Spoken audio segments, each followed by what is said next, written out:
This podcast is sponsored by nobody. Hey dudes, welcome to Splat from the Past, the only 80s themed horror sci-fi show where things can get totally radical. Now today I will be welcoming Susannah Mars, an actress who's also the daughter of Kenneth Mars, one of the most brilliant and underrated comedy character actors there ever was. Kenneth Mars, rest in peace. And we're going to be celebrating his life today, his life and career. God, he was in some of my favorite comedies of all time. What's Up, Doc? Young Frankenstein, celebrating its 50th anniversary. Yellowbeard, Fletch, For Keeps, Police Academy 6 Under Siege, so many great movies. And also he was in Butch Cassidy and the Sundance Kid, which turns 55 this year. And I am so excited. I can't tell you, because I just love Kenneth Mars. He was one of the greats, and it's going to be great talking to Susannah. She's done some good stuff too in her career. She was on the Fitzpatricks back in the 70s, and she was on Nowhere Man, and a couple other things that we're going to get into today, and it's going to be exciting. This is my only salvation right now, because Kristen Frisk Christensen died about an hour ago. My friend and frequent guest on the podcast, the hilarious, body, sweet-natured comedian. She earned her wings an hour ago, and it's not fair. I hope her ex raises those kids the way they should be raised, and that everything will be alright. If you haven't heard my episodes with Kristen, go listen to them. There's 5 of them. I don't have the numbers handy at the moment, but we did 5 of them, and she just had the greatest deviant body laugh there ever was. And she truly loved me. Even though I only knew her a short time, she fucking loved me. And we had talked about doing a number 6 episode last summer, but she was going through some stuff. I don't know what. That was the last time we talked, and I just feel so shitty and bad that I can't talk to her one more time, both personally or professionally. Rest in peace, Kristen Frisk Christensen. So yeah, here is my interview with Susannah Mars.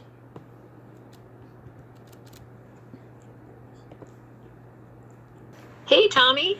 Hey, Susannah, welcome to the show. How are you today?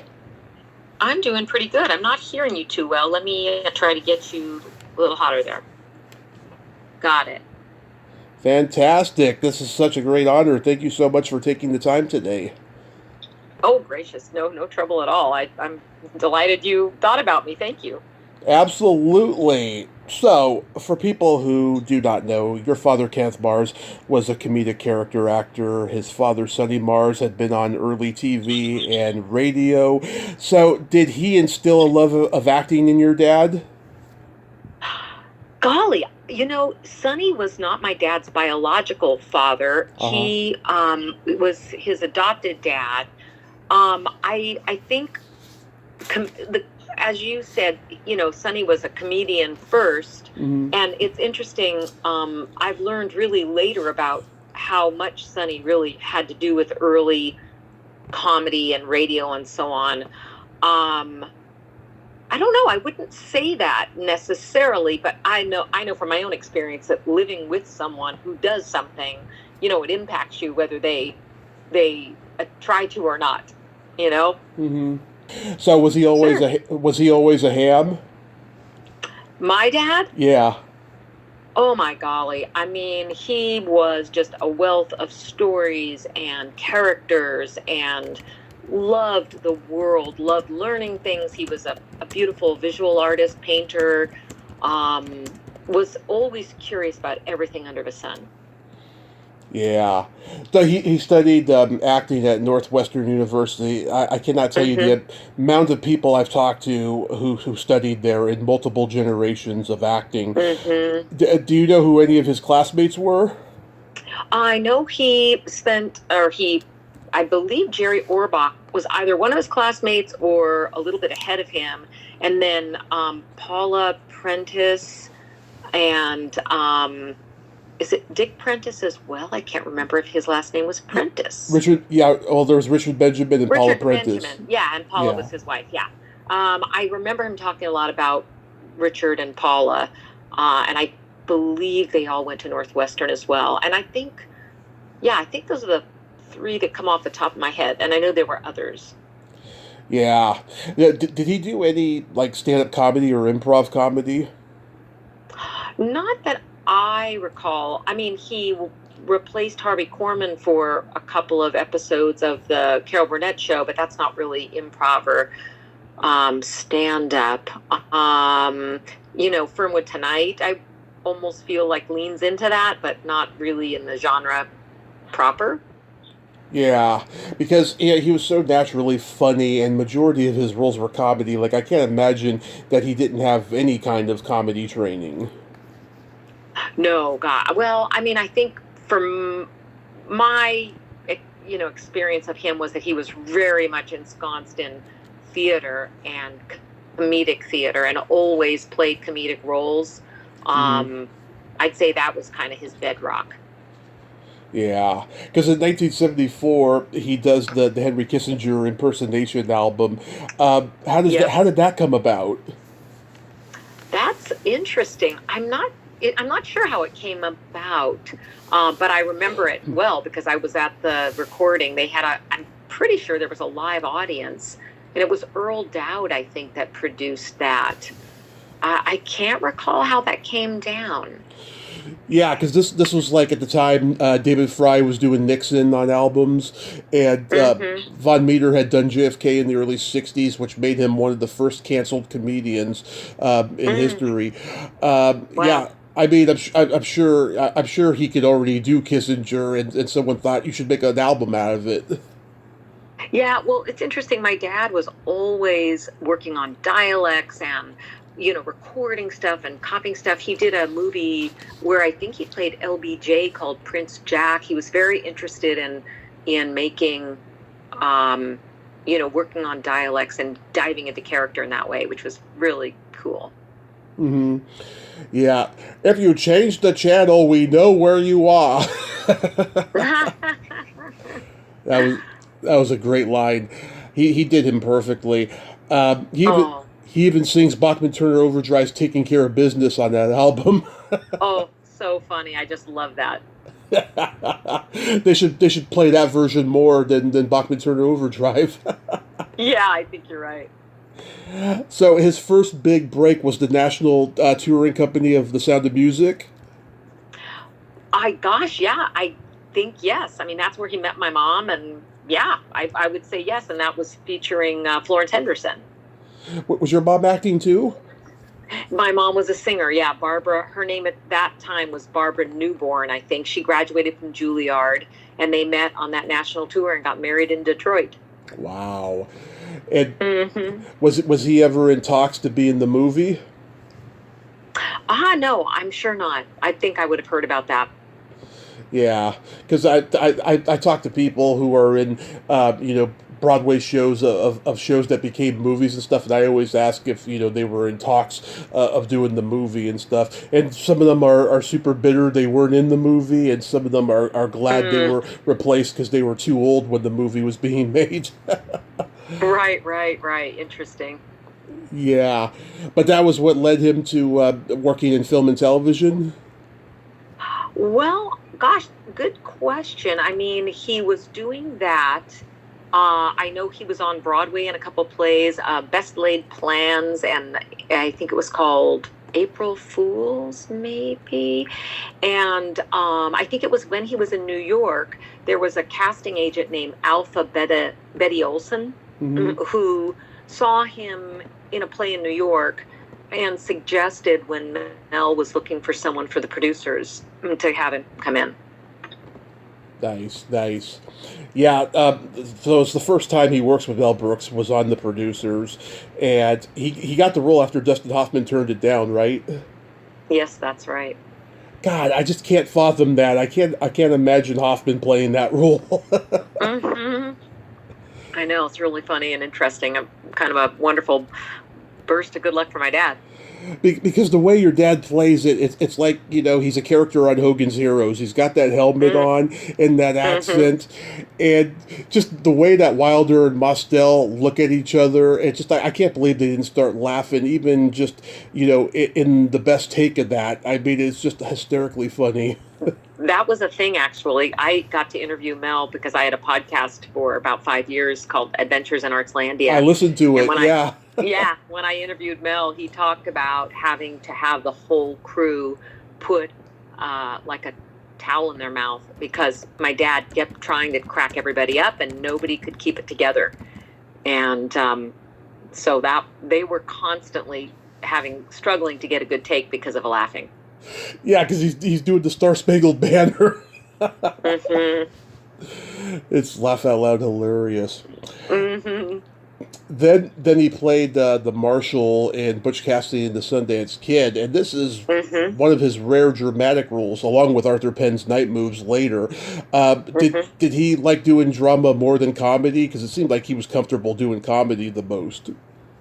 I think he loved anything that was a juicy role. He also did a beautiful movie called Desperate Characters with Shirley MacLaine that was fantastic and very dramatic role.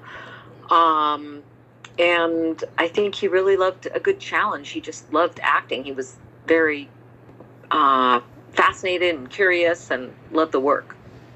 So did he like working with Redford and Newman? Yeah, I think he loved westerns. He loved being in California and shooting movies was so exciting at that time was really, really exciting. It's funny, during filming of this movie, Paul Newman had an affair with the journalist Nancy Bacon, and I'm friends with her daughter Stacy. She actually came back on last week, and we talked a little bit about it. She's a filmmaker and a journalist herself and a writer and stuff. Yeah, what a funny coincidence, huh? Wow, yeah, that is wild. It's really wild. I think this movie is one of the best westerns ever. Like, every shot that George Roy Hill has is not wasted. Every moment, every scene is just meticulously calculated. It's one of the perfect westerns. Yeah, I agree. It's just beautiful. Yeah, I mean, it's on the watch list, for at least once a year because it's so good. But one movie I can watch any day of the week yearly is What's Up, Doc? One of my favorite comedies of all time. Yeah, absolutely. Just the best. I remember the first time I saw it, I was 5 years old. I was on Christmas vacation. It was I think it was the day before Christmas Eve, I think. And I had one of the worst colds of my life. I got up in the morning, turned on HBO. It was on, and it got me through what I had was a very painful doctor's appointment, like right after the movie was over. They had to give me a strep test and everything. But that movie made me feel pretty good with that fever and everything. Oh, wow. Oh, that's absolutely one of our family's favorites. I just adore it. And I think it's one of Barbra Streisand's best movies ever. I just love her. She's funny and incredibly, just her comedic timing's out of the box. Yeah, I totally agree. I think it's her best movie ever. Yeah. Bogdanovich and Mel Brooks, they would steal each other's actors all the time. Is that how your dad got cast?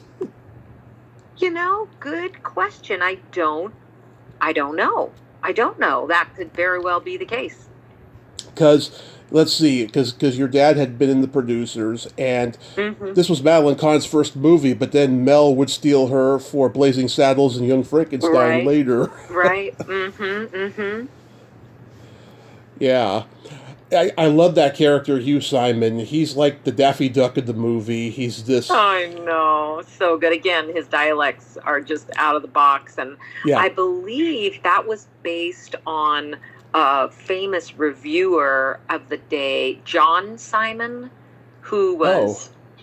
I'm pretty sure that's the case.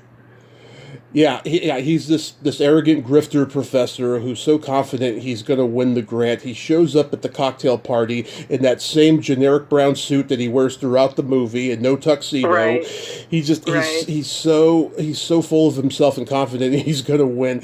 And your dad just, oh my god, he steals every scene he's in, that Yeah. character.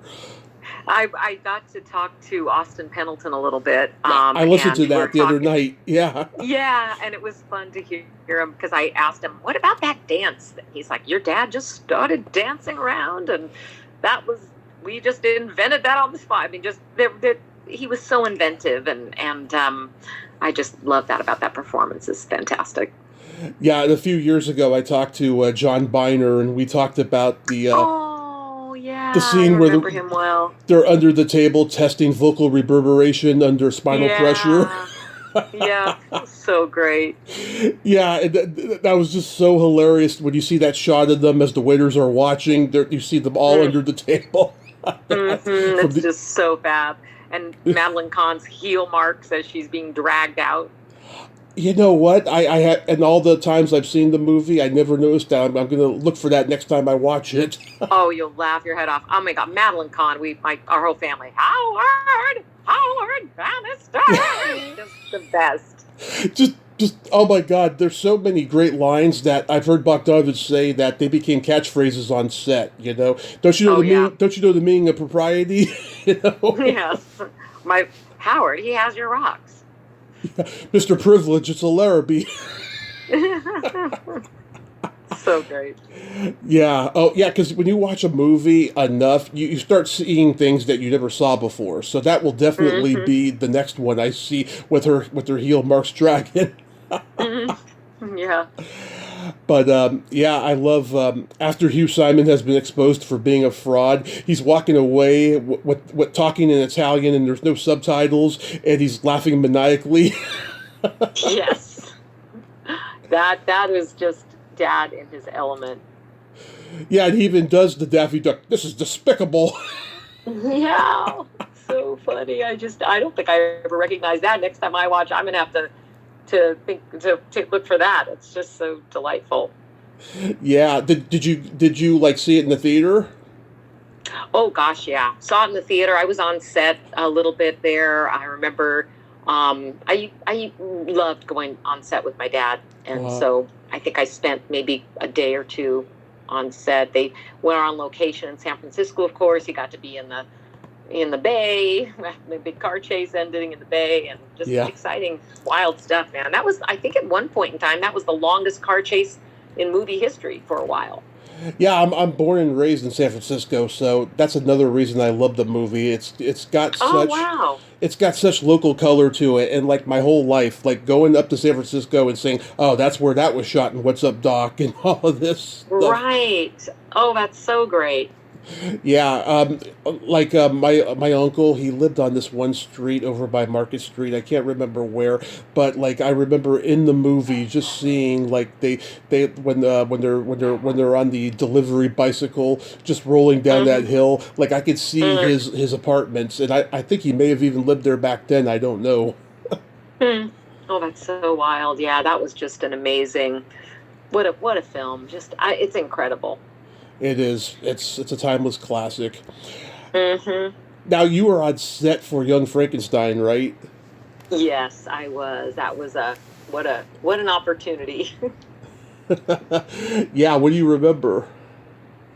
Yeah, oh my gosh. Well, I ended up becoming really good friends with the sound.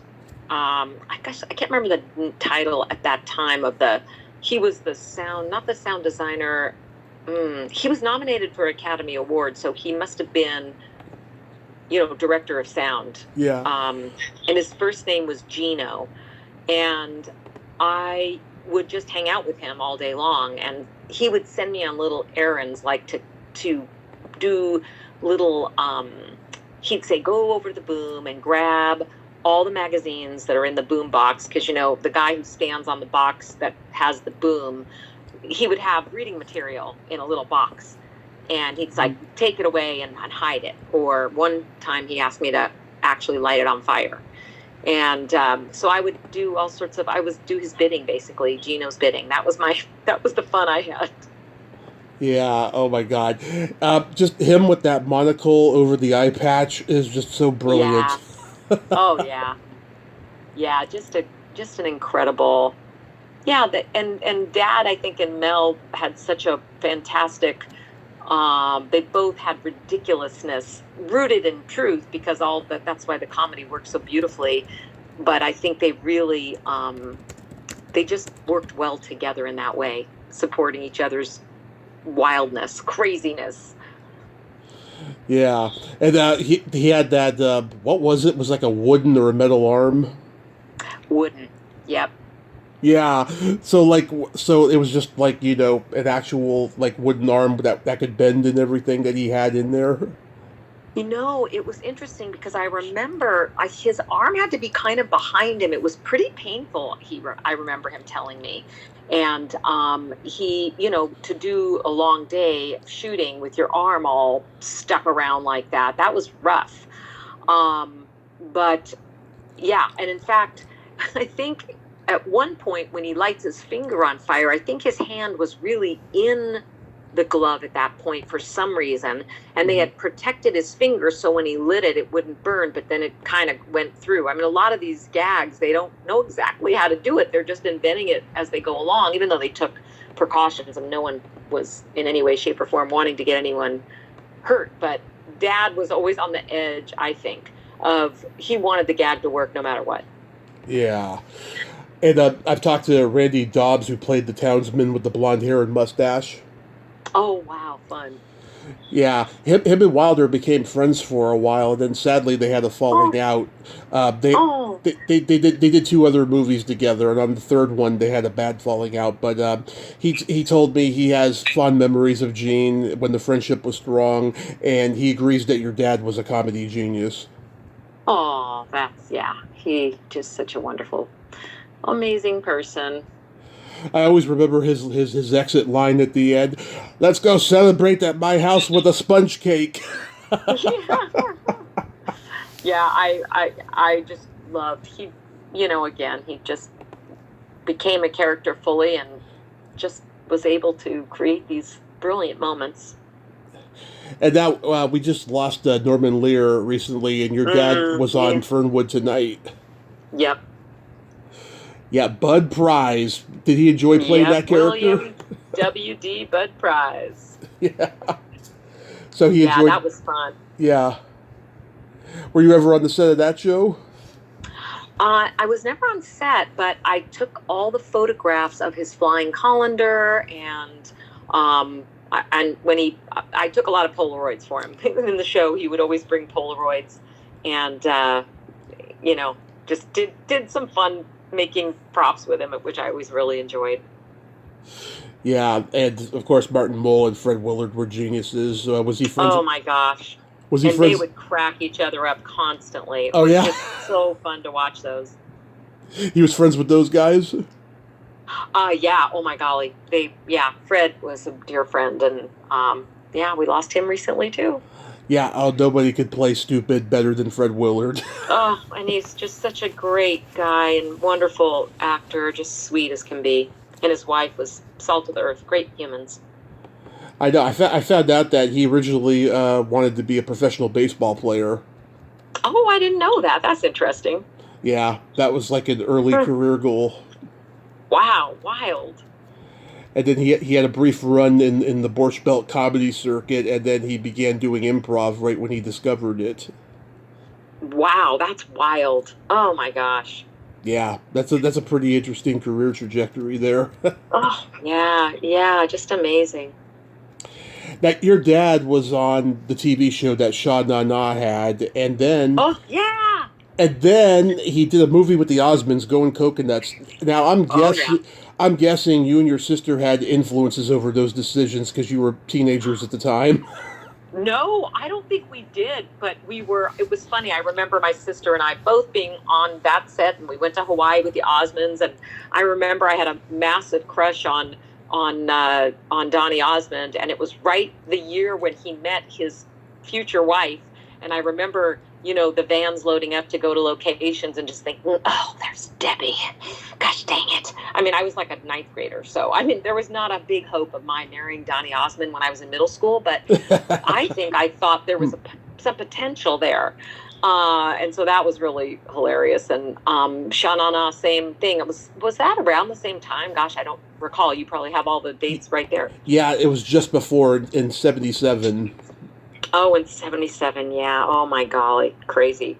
Yeah, and, we just, I don't think we were so much a part of those decisions as, my dad was a working actor at the time, and I think he wanted to work, and there's certain things I'm sure everybody you interviewed, they're like, well, that was kind of an interesting decision. Why'd you do that? Well, it was a job. Well, yeah, it's funny because there's a lot of actors. They take certain things because they have kids who are a fan of the music or the franchise. The Marvel comic stuff today. Stuff like that. That's why I figured you and your sister maybe had an influence on those. What's funny? I wish he was still alive so I could ask him, because I don't know.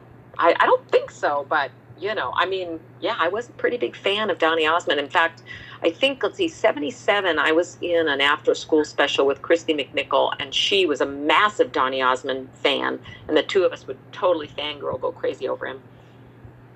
Okay, yeah, and I saw Marie Osmond recently. Oh my God, you would not recognize her if you saw her right now. Oh, really? Oh my goodness. She had a lot of work done on her face, and yeah, I think, she doesn't want to be a part. I mean, she is, part of the Osmonds, but she doesn't want to be a part of the business side anymore, so she won't perform with them anymore. But she's, her own person now, and she's still the same sweet, religious, down-to-earth person that she always was, but she just wants to be her own person now, and I think it's pretty interesting. That's so funny. You remind me, actually, because when Christy and I did that after-school special, I think my dad ended up getting us in to watch their show being shot when they had their variety show. Mm-hmm. Yeah, it's funny, those variety shows back in the day, and I was talking to somebody about this last week, they were so awfully bad because everyone was trying to be the next Laugh-In, and you couldn't be the next Laugh-In, Right, or Carol Burnett, or they were just brilliant, beautiful shows at that time. It was what a great opportunity. Sonny and Cher too was really boss. Sonny and Cher was great. Remember the Bay City Rollers had their own? Oh my gosh, yes, that's so funny. I totally forgot about that. You are an amazing wealth of information. Thank you.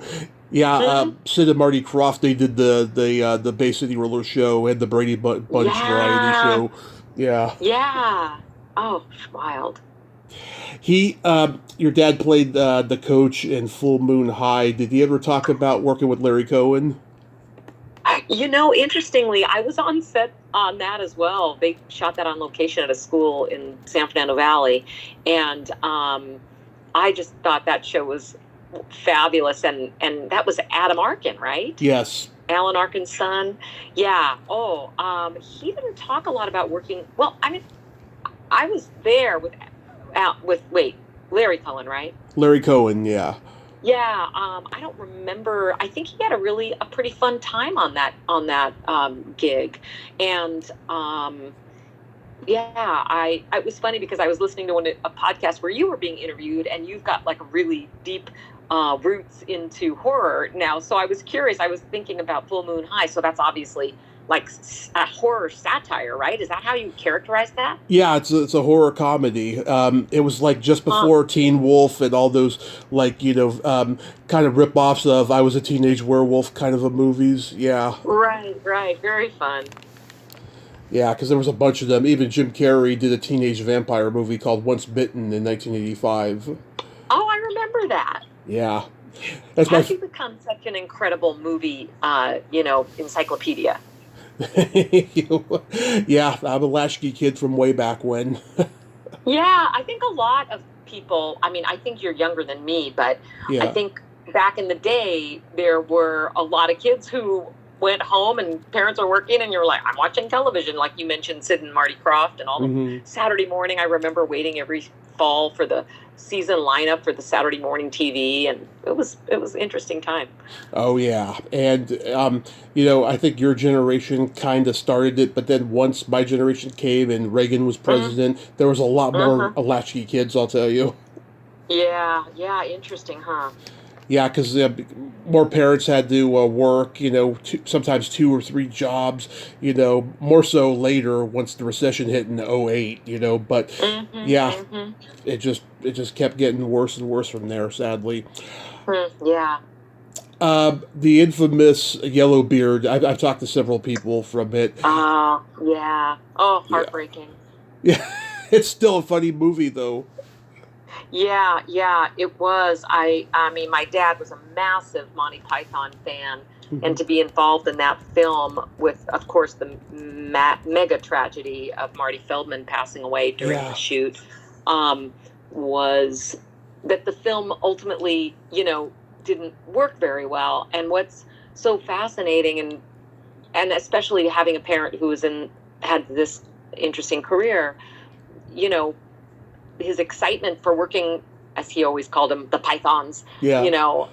was so great. He just adored them. And, you never know what's going to happen when you start making a movie. You think Mhm. it's awesome. You can't wait to work on it. And then for some reason, probably a multiple reasons, it doesn't quite come out the way people hoped. Could your dad see that Marty Feldman was declining? You know, I don't remember him mentioning that. I remember that it was shocking. Yeah. So I don't think so. Yeah, it's kind of sad. I mean, what do you think about it?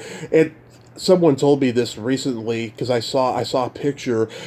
He had a deal with Universal, and he sabotaged the deal because he felt that there was anti-Semitism at the studio. So there's a picture of Oh, Marty Feldman leaving the studio after getting out of his contract and flipping off the camera with those eyes. oh gracious, yeah. Yeah, that is so such an interesting and challenging part, I think, of being a public figure, taking a stand about something. And who knows, I have no idea what he was responding to, but yeah, it takes a lot of courage to say no to something like that. Yeah, and also Cheech and Chong were in there too. Oh wow, wow, that's amazing. Yeah, that movie actually led them to doing the Corsican Brothers remake parody for Orion right after that. Yeah, Oh my gosh, wow, wow. It's like it's kind of like 6 degrees of separation, right? Or what, the 6 degrees of Kevin Bacon. I bet every movie's somehow connected to another. yeah, and it's funny. I talked to Tommy Chong a few years ago, and that guy talks, talks, talks. I wanted to get into Mm, Yellowbeard, but I didn't get to, and right. so many other things. But yeah, it's pretty funny. Um, Hmm. your dad did Protocol with Goldie Hawn. Do you like working with Oh her? yeah. Oh yeah. She was just lovely. What an incredible professional. And obviously, her persona on film is one thing, and her acumen as a businesswoman and as a fantastic actress, she's just a knockout. Yeah, Herb Ross directed. He was an old Broadway director before film. Yeah, yeah, that's right. Herb Ross, gosh, such a brilliant director of The Turning Point, and such an incredible human. It's a pretty funny movie. You couldn't get away with a lot of Ah, the Arab stereotypes today. no, no, exactly. Yeah, and right. But I thought it was a fun show when it was appropriate. Yeah, Richard Libertini. He was another great comedic comic actor from your dad's Oh, generation. yeah, he was. Gosh, yeah, I remember him well. Yeah, and both him and your dad were in the next movie I want to mention, Fletch. Oh, yeah, with Chevy Chase. I love that movie. That's my favorite movie of Chevy's. And Yeah. the scene where your dad's with your dad, where Chevy's got the Band-Aid on his nose, is so hilarious. And your dad has a line that I still quote to this day. He says, Oh, "Jesus H Christ on a popsicle stick." that's great. I love it. I gotta watch that again. I haven't seen it in a long time. Did your dad swear a lot? I'd say yes.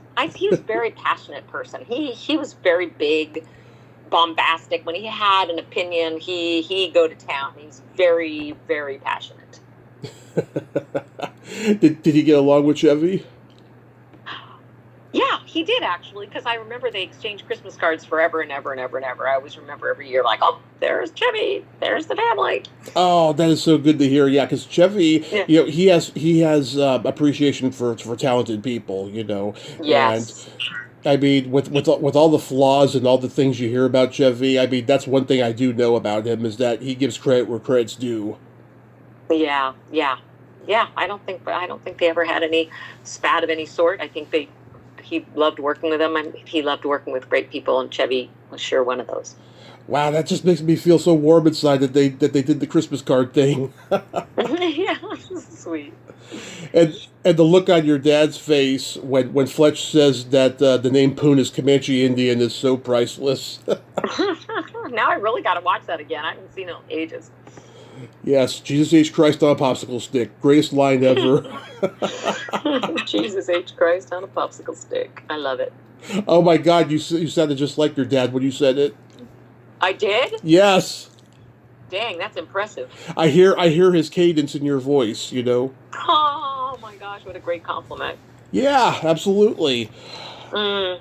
I remember when your dad was A.J. Norbecker in Beer. Oh gosh, yeah, that was with Loretta Swit, right? Loretta Swit, William Rust, David Allen Greer, Rip Torn. Yeah. Oh God! Oh my gosh! Yeah. Oh, such great Rip Torn. What a genius. Yeah, chameleon is what he was. Mm-hmm. Mm. My dad's a lifelong beer drinker, so that was always a staple in our house. We'd watch it occasionally.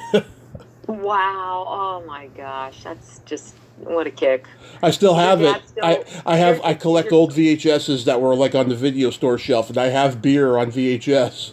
No kidding. Oh my gosh, I should look at all the VHSs I have and see if you want any of them. Oh, absolutely. Like, send me a picture. Okay, that sounds great. But yeah, that movie was shot up in Canada, and I can imagine, yeah, he liked visiting a country like Canada. He really did. He was a humongous collector of Indigenous art, and so he loved going up to Canada and working, and he would always go into art galleries and purchase art from native art makers in Vancouver and the surrounding areas, and he loved art, every kind of it. It was really marvelous. Oh yeah, art was a hobby of his? Yeah, very much. I mean, he was a beautiful painter, and took art class a lot, and took Tai Chi, and was very engaged in lots of artistic pursuits that I think helped in many ways probably kind of fill up, the blank spaces when you're a filmmaker or a television actor. There's time when you're not working, and, we loved reading. Loved the museum. We went to the museum a lot. We had a lot of fun looking at stuff. It was cool. Yeah. And one of my earliest memories of your dad was in For Keeps. Oh, golly, with Molly Ringwald, yeah. Oh, he loved that young man who played... Randall Battenkoff. Yes, just loved him. I remember that very well. He just thought he was so talented, and I think my dad was just a generally kind human, and I think that might have been Randall's first movie. Probably. But I'm not sure. And just really was a good person on set, I think, in that way. Yeah, the name Bob Rouge gets like a mispronunciation throughout the entire movie. Oh, funny. Yeah, I always remembered that name, Bob Rouge. There's a sweet scene in that movie that always brings a tear to my eye every time I see it. There's a scene where your dad is gardening, and Jacqueline Bernstein, who plays his young daughter, they're talking, and he starts telling her a story about her grandfather. And at the end of the story, she says to him, "Dad, are you a grandpa now?" And that's exactly what he is. And, he's still not approving of his son having unprotected sex and having a child. So he takes his hat off and puts it on her head and then goes back to work. Mm-hmm. Yeah, I remember that was really beautiful. There were a lot of sweet scenes in that movie, and he could really touch that place, I think, very beautifully. Yeah, that was such a sweet scene. And, Mm-hmm. Jacqueline sadly doesn't want to revisit her child acting past, and so she's turned me down Mm. for interviews, though. But Oh, really? she did tell me she liked working with your dad. Oh, that's sweet, isn't it? Yeah, I Yeah. think he was a good egg. And also, too, my dad loves your dad's role in Police Academy 6 under City Under Siege. Oh my Lord. Yeah, that was I remember being on set and he was having so much fun with the lines and, just being so flustered constantly. It was terrifying to watch. Yeah, oh my God. Like, he can't complete his sentences. He's like, I want these men, that thing with the handcuffs, caught. Yeah. Oh, so funny. And that scene where, like, G.W. Bailey accidentally breaks his model ship and your dad starts traumatically panicking. Yeah. It's hilarious. Yeah.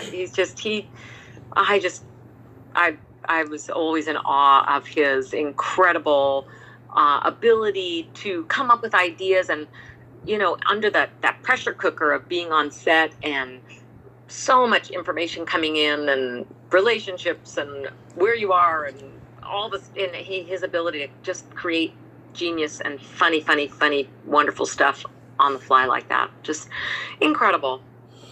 Yeah, priceless. And Mm-hmm. your dad did voiceovers for a lot of cartoons I grew up watching, like the Smurfs and Yeah. Darkwing Duck, and then all these like Gary Marshall sitcom spin-offs of cartoons, Laverne and Shirley in the Army and the Fonz and the Happy Days Gang. Yep. Oh my God, what made him get into voiceover? Golly, I think it really was just a natural occurrence. I was just talking to someone about The Little Mermaid, and he did, the voice of Grandpa Dinosaur. And I think and actually it was funny, I was looking at a movie for some research on a project, and I thought, oh, I didn't know that there was this animated version of Thumbelina, and I start listening to it, and then I look at the cast list, and there's my dad. I mean, he was in so many animated shows, the Little Blue People. What the heck? What was that one? With the little people. The little blue creatures. There's like the Smurfs. The Smurfs. Yeah. A million Smurfs. I think it was just a natural progression that people were starting to animate lots more things. And I think The Little Mermaid was really one of the big Disney movies that launched that reemergence of a Disney animated musical. Yeah, another contemporary of your dad's did voices for the Smurfs, Danny Goldman. Yeah, I don't remember that person, but I remember a lot of other folks. I'm Frank Welker, and he's the guy. He's the guy at the beginning of Young Frankenstein, who's the student in Gene Wilder's class, and he's antagonizing him about his grandfather. Oh yeah, he was a wonderful actor. What a great! I remember him well. Yeah, me and another podcaster I know, we both sent him DMs the last year he was alive, and he never got to either of us, sadly. Oh, rats. Yeah, that guy was old Hollywood history. I mean, he did a lot of stuff. Yeah. Oh, yeah. I'm assuming you've already visited the Academy Museum. I haven't yet. That's on the list. Oh, my gosh, you'll go crazy. It's so much fun. I was there for 7 hours, and I could have stayed another 3. 7 hours, wow. Oh, yeah, there's so much. You'll go crazy. There's so much to do and learn and watch and enjoy. It's fantastic. And your feet are sore afterwards? Yeah, just wear running shoes. Don't wear high heels. Yeah. So was it expected when your dad passed? Well, it was a relatively quick bout with pancreatic cancer. So, I mean, cancer is so brutal, and there's always a hope that there may be something that will come between your loved person and passing away. But in our case, we weren't that lucky. Yeah, my grandfather had pancreatic cancer. He died 6 years before I was born, and Oh, to this day, the family never knew what caused it. But they thought that he was going to die of lung cancer because he smoked like a chimney. isn't that wild? Yeah, Yeah. yeah, yeah. My dad died way too early. In fact, it's the anniversary of his passing Hmm. next Monday. Let's see, today's Monday, so a week from today. Yeah. Did he smoke? When I was younger, yeah, but he quit. But he did smoke cigars, like rarely, but he did smoke cigars later. He Hmm. really enjoyed that. But gosh, back in the day, I mean, my mom went to Juilliard and every opera singer smoked. I mean, there was nobody who didn't smoke. Yeah, everybody It was did. the, yeah, And cigarettes were advertised on TV. It was right. wow. Yep, yeah. And they were, what a lot of women, opera singers, dancers, actresses used for weight loss. Yeah, and we can thank Edward Bernays for that. He's the publicist, the man who invented PR, who pretty much, was responsible for that, and people eating bacon and eggs for breakfast, and Mm, all these horrible politicians being elected, and like. yes. They don't want the kids in school learning about this man. Otherwise, consumerism is gone. Is gone. Right, right, right. And consumerism, yeah, it's a heartbreak how humans are so at ease with putting people's lives at risk for money. It's a heartbreaker. It's gross. It really is. Yeah, it is just tragic and horrible. Are you going to write a book about your dad? I don't think so, but interestingly, after my dad passed away, I mean, my dad and I were very close, and I was devastated when he passed away. And I had collected quite a lot of voicemails, and I made I wrote a grant, and I worked on a piece called Good Grief, which is so funny because I just realized another show just got released that's called Good Grief. Yeah.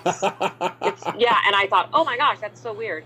But a really interesting journey into what it was like to grow up with my dad and also become an actress myself, and what how just what my life was like with such a big personality. My mom also had a very big personality, and coming to my own as a performer. Hmm. And so I don't think I'll write a book, but gosh, you never know.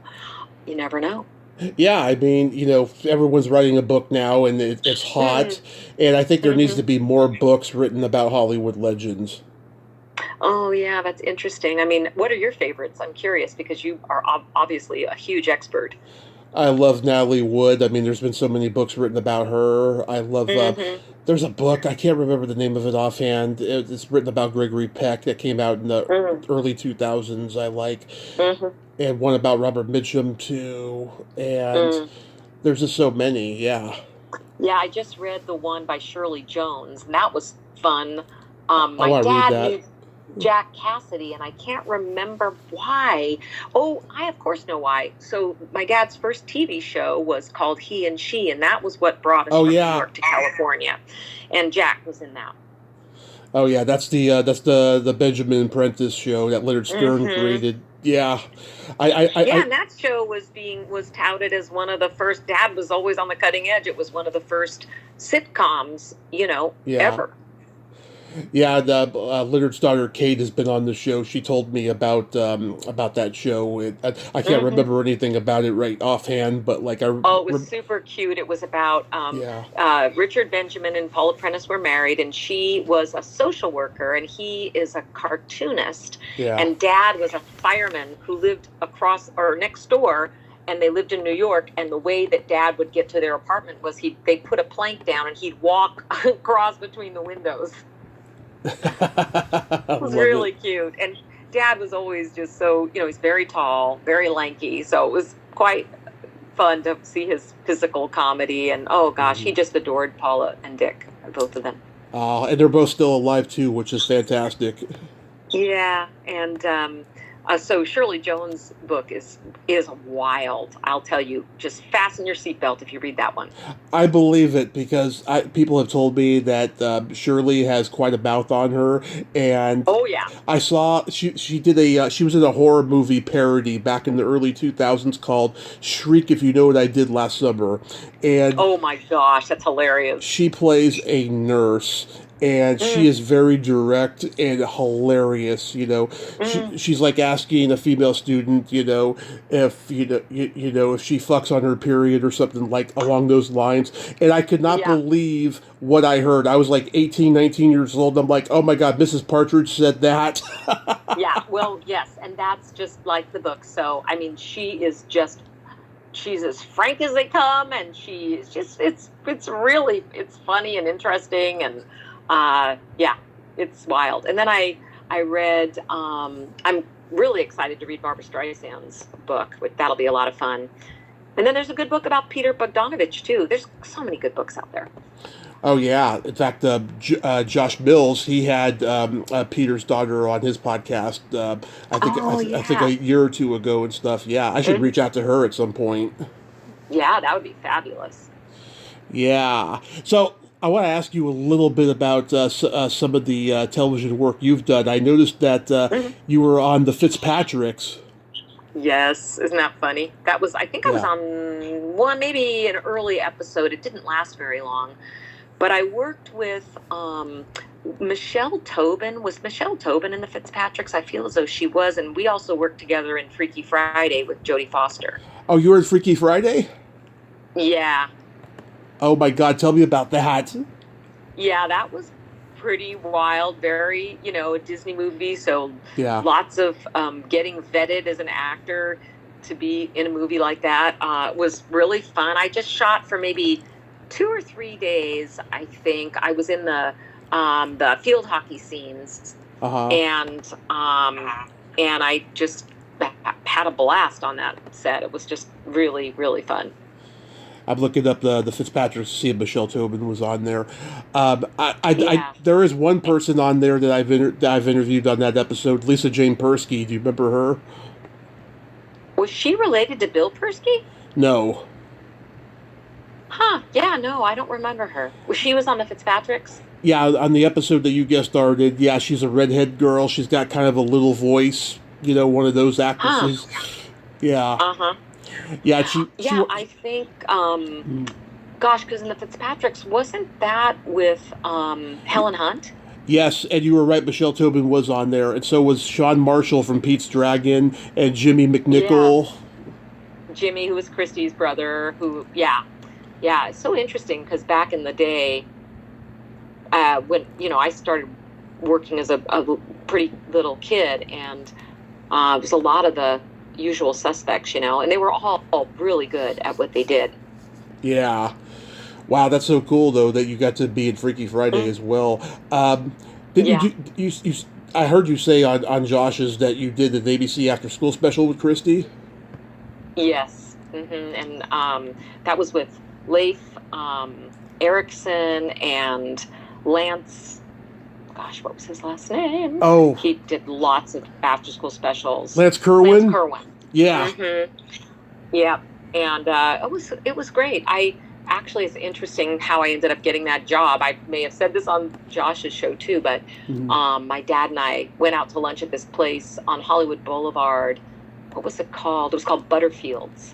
Uh-huh, yeah. And the two female writers, Gloria Bantu and Pat Nardo, who were also writers on Taxi subsequently. In fact, that's why it was, let's see, Pat Nardo. Was it Tony Nardo? One of the characters in Taxi was named after each of them. So Bantu was Tony Banta Hmm. was named after her, and whichever character had the last name Nardo. Elaine. Oh, from Mary Lou Henner from Taxi. Yeah. So Pat Nardo and Gloria Bantu had a lot of influence in that world with James Burrows. James Burrows. And so Dad and I were going to Butterfields. We walked by a table and they said, "Oh my gosh, Ken, how are you doing?" And I just kind of started talking about my mom, and my dad and mom were getting a divorce, and it was so awful. And my mom was trying to write a pilot for, or not a pilot, a spec script for Rhoda, and I was describing my mom, and she had just taught a yoga class, and she wears purple tights that are kind of torn up, and she picks me up, and it's totally embarrassing, and went into the kind of this, just was talking to them like I did at that age. I was very, very like talkative, and didn't have any qualm about talking to anybody. Mm-hmm. And they were like, hey, you know, we're doing an after school special right now. We're writing an after school special. I think it's about you. And so it was funny because, I mean, I had only done like one commercial at that point. And so they had auditions, and Christy was already really a skilled actress, and there was a lot of emotion in the show and stuff. So I didn't get the role of the girl whose parents got divorced, but I played her best friend. I met Christy a month before the pandemic hit. I was at Comic-Con in the Bay Area, and it was one of the best experiences I ever had. She was just so sweet. I was very emotional, I'll tell you, because that movie she did, Just the Way You Are, where she's got the leg brace, that movie has gotten me through so many difficult times because I have a disability, and so like I just turn that movie on every time I'm feeling bad. It's a real feel-good movie for me. Oh, wow. I'll have to watch that. I don't know that one. That sounds, what an incredible woman. And, you know, living her authentic life is just really inspiring. It is. And you were on an episode of Nowhere Man with James Whitmore Jr. directing. Mm-hmm. Yep, that was wonderful and lots of fun to participate. You know, I live in Portland, and so all the shows that come through, you know, we get an opportunity to do some work, which is great. I just did a movie last season, that hasn't come out yet, called Cellar Door. And that'll be fun and interesting to see that one come out. I play a very wildcat real estate agent. Oh, nice. Yeah. I didn't even know shows came to Portland, Oregon to film. Yeah, Grimm filmed here for many years. I played oh gracious, what was his name? Wonderful actor, his psychiatrist. On Nowhere Man? No, on Grimm. On Grimm. Oh, let me see. Yeah. I'm not too familiar with this show. David Giuntoli? Is that who? It was Russell Hornsby? What was his? No, let me look here. Silas Mitchell? Sasha Royce? Reggie Lee? Reggie Lee. Okay. Yeah, I played his psychiatrist. Nice. Mm-hmm. Mm-hmm. Yeah, I see you did a couple episodes there. Mm-hmm. Yeah, and I noticed that you sing too. I listened to some of the song samples on your website. You got a beautiful voice. Oh. I mean that. Oh, thank you. Yeah, my dad was a great singer too. He's on the off-Broadway cast album of Anything Goes, and he's just fabulous in that. Yeah, with You're the Top. Yeah, and he was in it with Hal Linden, of all people. And then, he did episodes of Barney Miller. I mean, when you look at his resume, it's unbelievable. He did every sitcom that was in the world, period. Oh, yeah. I mean, all the movies I mentioned today, these movies have been like religion to me since I was a kid, you know. It was almost a no-brainer to mention all of those movies, you know, and mention some of the TV stuff that I like as well. Mm-hmm. So you don't do your podcast anymore?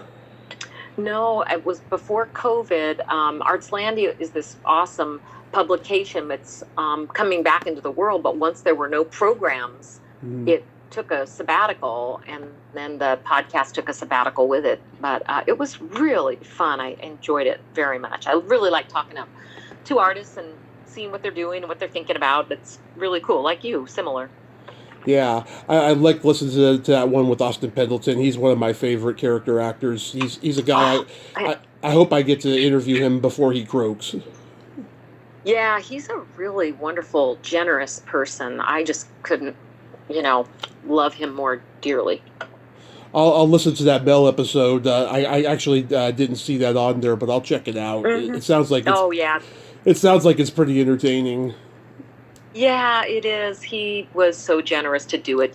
He's obviously like can do it whatever he wants, and to have done that for me was really kind. Yeah, and he's going to be honored at the Oscars pretty soon. I just hope he makes it to the Hmm. ceremony because that would Yeah. be sad if he didn't. Yeah, I think he will. I pray he will. Yeah. Yeah, because he just lost Norman Lear, who was his buddy, and Yep. Reiner's been dead for a few years. It's just he's the last one Hmm. of that group. Yep, he is, and they were all besties. Yeah. So do you got anything coming up? Gosh, what do I have coming up? I'm gonna do Matilda. I did Matilda last year, and then it Hmm. sold so well. I'm gonna do it again this summer, and I get to play Miss Trunchbull, so be nice and mean to all the kids. That's pretty fun, and that's like my next big thing right now. You love doing theater the most? Yeah, I really do. I really like it a lot. Have you ever done any of that stuff? Is that your thing? I auditioned for a play back in high school, and I just, Mm-hmm. I could never sing and never dance right, so I didn't get it. And just Mm-hmm. the clicky nature of the kids at my school in the drama department, Mm-hmm. it made me so uncomfortable. But I did do props backstage for some shows, Oh, and oh, that's boss. I enjoyed doing that, because Mm-hmm. during those long hours of rehearsals, you hear the same songs over and over again, and Mm-hmm. me and the other prop handler were just telling us the most offensive jokes in the world. It was a blast, and I love doing that stuff, and of course I did Yeah. stand up for 10 years, so Right, right. Where'd you grow up? I grew up in San Mateo, Oh, and okay. I'd perform in San Francisco, San Jose, anywhere I could in the Bay Area, and Mm-hmm. yeah, I love stand up comedy from early on and stuff. I mean, my mom was gonna say, but my mom said for years, "Oh, he's gonna be a comedian someday," and then it just kind of happened, at 23, and I liked it for a while, and then it became like high school again with the clicky nature of the business. So Right. It's a really tough business. yeah. It is. I mean, I'm still going through it and stuff, but I'm enjoying the Zelig like moments I'm getting from it. Yeah, that's so cool. So I'm Oh just. yeah. Speaking of Zelig, I forgot about the two Woody Allen movies Dad did. Oh yeah, which ones did he do for Woody? Radio Days Right. and Yeah. oh gosh, Shadows and Fog. Right. I actually like Radio Days. That was shortly before Woody started getting way too artsy with his work. Yeah. Yeah, yeah, gosh, beautiful movies. What a filmmaker. I remember going to New York with my dad, and we went and listened to him play clarinet, and that was like a really exciting, fun opportunity, to rub Yeah. elbows with Woody Allen. Such a genius. But unfortunately, again, with artists, Yeah. life and art, sometimes things get weird. The problematic lifestyle. Yes.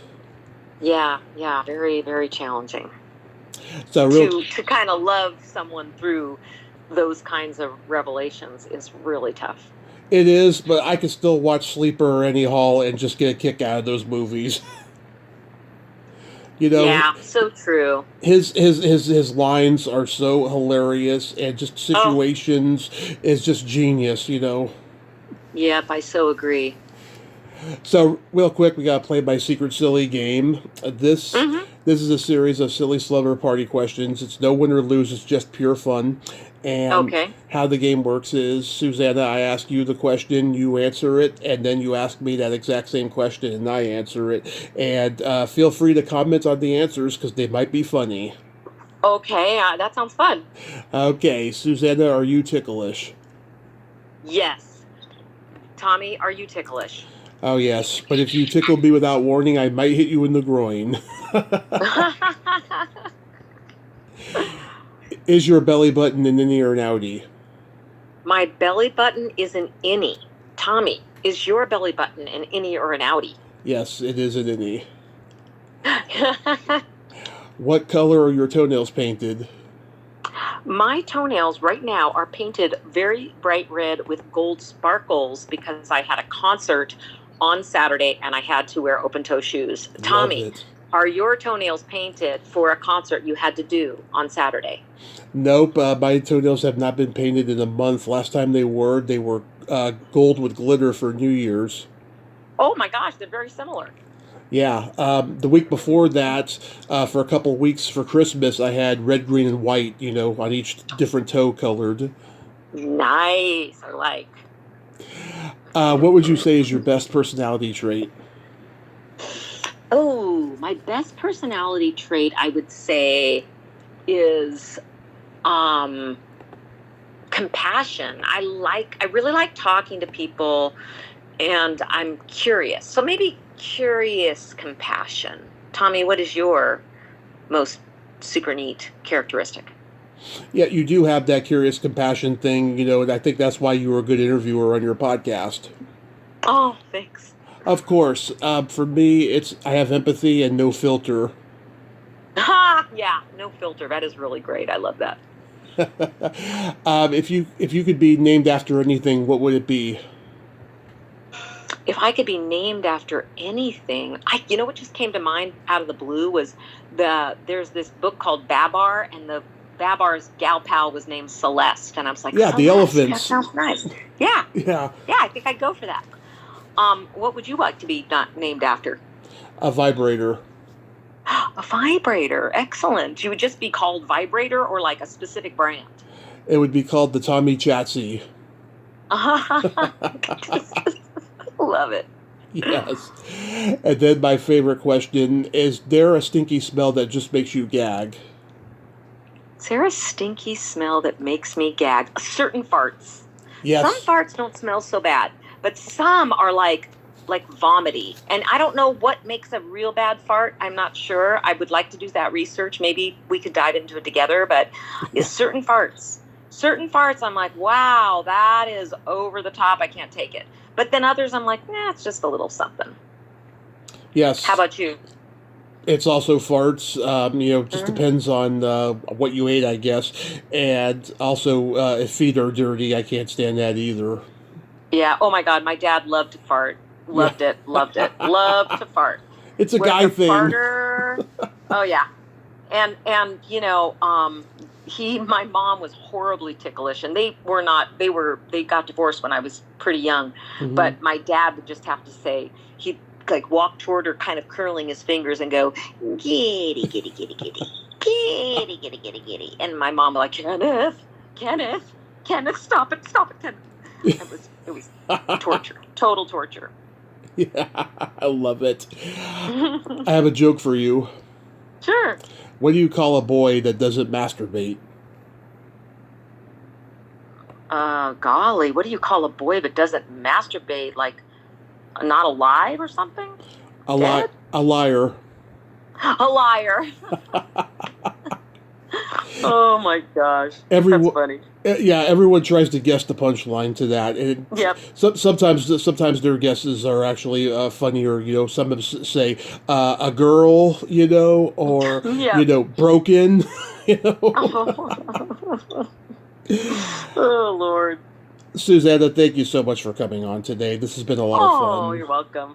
Yeah, Tommy, it's so cool that you are such a film fanatic, and just movies are so wonderful, and keep up the awesome interrogations. Absolutely. I just love doing this, and I gotta tell you, shortly before we started, I found out a really good friend of mine passed away, and so you brought some light to the last hour, and I thank you so much for that. Oh my goodness, I'm so sorry, Tommy. My gosh, that's horrible. I just hope that, as they say, that their memory will be a blessing. Yeah, that's very hard. You've done beautiful interviews, so maybe there'll be some others too you can listen to and feel that lightness again. Thank you so much, Susannah. Have yourself a great night, and be safe. Awesome. Yeah, you too, my friend. I'll look forward to hearing this back when it's all ready to rumble. Absolutely. Okay. All right. Bye-bye. Bye-bye.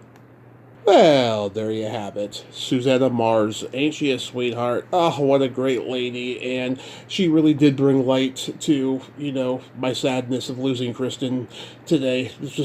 It's an absolute nightmare. It's the worst dream that you could ever have. It's just awful. But Susannah made everything worthwhile talking about her father's movies today, and I thank her for that.